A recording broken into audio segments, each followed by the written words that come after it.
کہاں سے لے آئی؟ اللہ کرے میں آپ کو سمجھا سکوں، ذرا اپنے آپ کو وہاں کھڑا کریں کہ ایک پاک باز عورت، پاک باپ کی بیٹی، طیب ماں کی بیٹی اور اللہ کے گھر میں پرورش پانے والی خاتون، ایک وہ وقت اور ایک یہ وقت اس عورت کو کٹہرے میں کھڑا کر کے پوچھا جا رہا ہے کہ معاذ اللہ تیری گود میں بچہ جائز نہیں ہے، کہاں سے لائی ہے؟ اب خود سے صفائیاں بندہ کتنی کو دے، کتنی کو وضاحتیں کرے.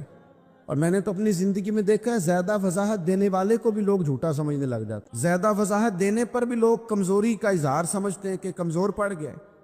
آپ صلح کی کوشش کرتے ہیں، سامنے والا بزدل سمجھ لیتا ہے. زیادہ وضاحتیں بھی کمزور کر دیتی ہیں. اب حضرت مریم کو کٹہرے میں کھڑا کر کے کہا بچہ کس کا ہے؟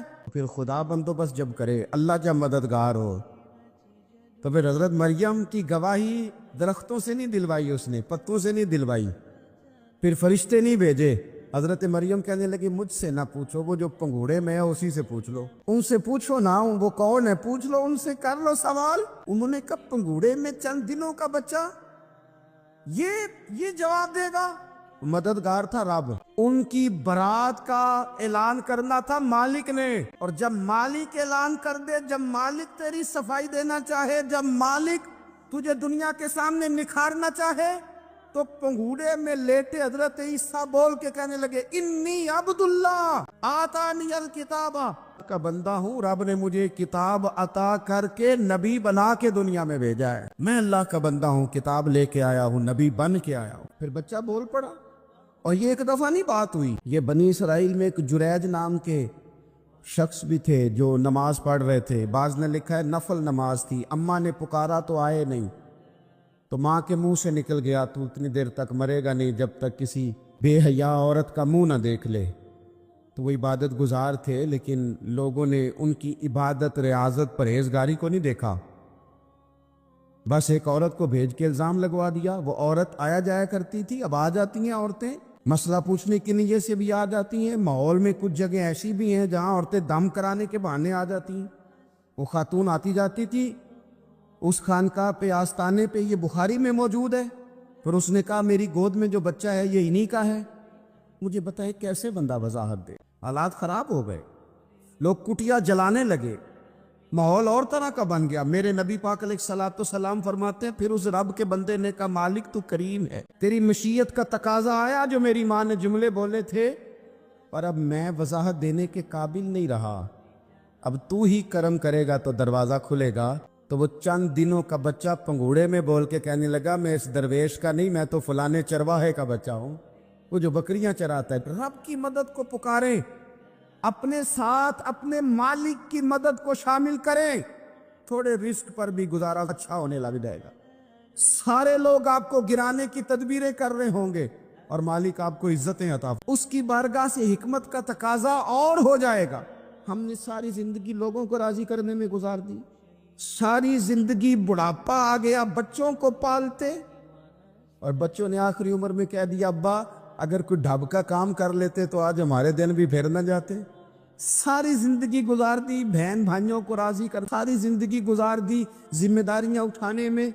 ان کو 99 دفعہ دیا، ایک دفعہ نہیں دیا تو انہوں نے کہہ دیا تو نے تو کبھی دیا ہی نہیں، تو تھا ہی نہیں. ساری زندگی محلے داروں، علاقے والوں کو راضی کرنے میں گزار دی.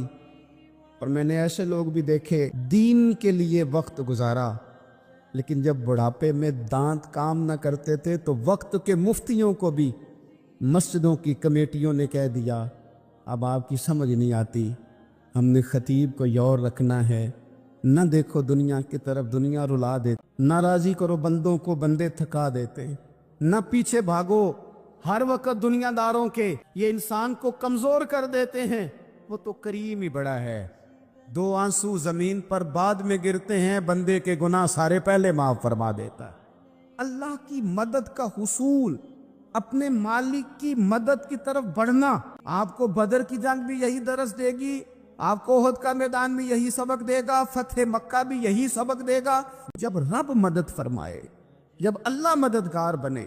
دوستوں سے ایک بات اکثر کرتا ہوں، میں کہتا ہوں کہ جتنے درد سے آپ امیر کو اپنی کہانی سناتے ہیں نا، اور جس طرح آپ کے آنسو بات کرنے سے پہلے گر جاتے ہیں کہ غریب ہیں، بچیاں ہیں، کاروبار نہیں، او میرے سنگیو، اس سے آدھے آنسو اپنے رب کی بارگاہ میں بکھیرو، اس کے حضور عرض گزار ہو جاؤ.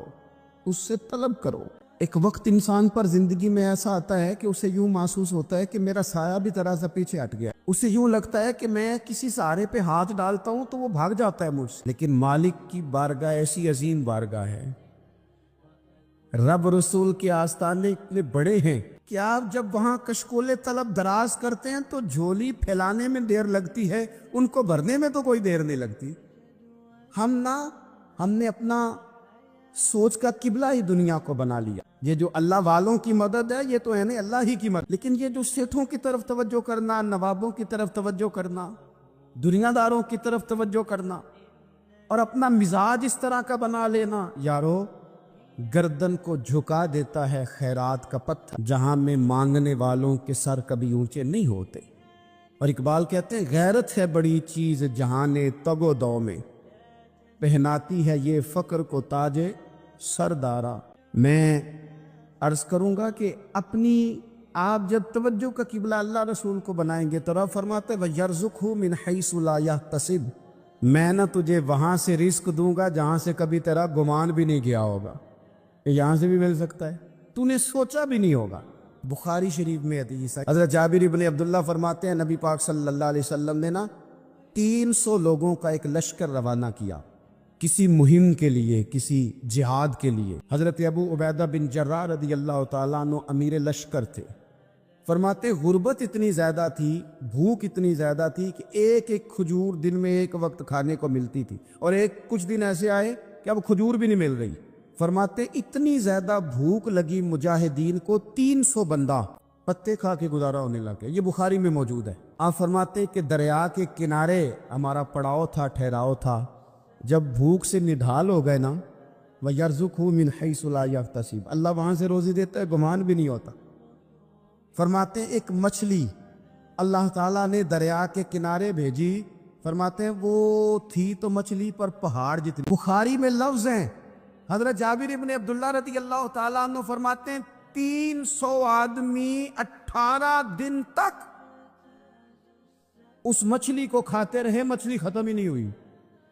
مچھلیاں نہیں، مچھلی کہتے ہیں 18 دن 300 بندہ کھاتا رہا، مچھلی ختم ہی نہیں ہوئی۔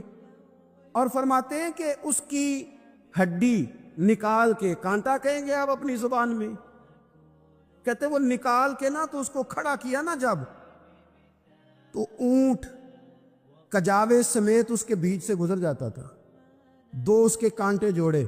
فرماتے ہیں وہ اس کا گوشت ہم کھاتے تھے اور اس کی چربی بطور تیل کے ہم جسموں پہ ملتے تھے، بیماروں کو اس سے سکون آتا تھا، تندرستی شفا ہوتی۔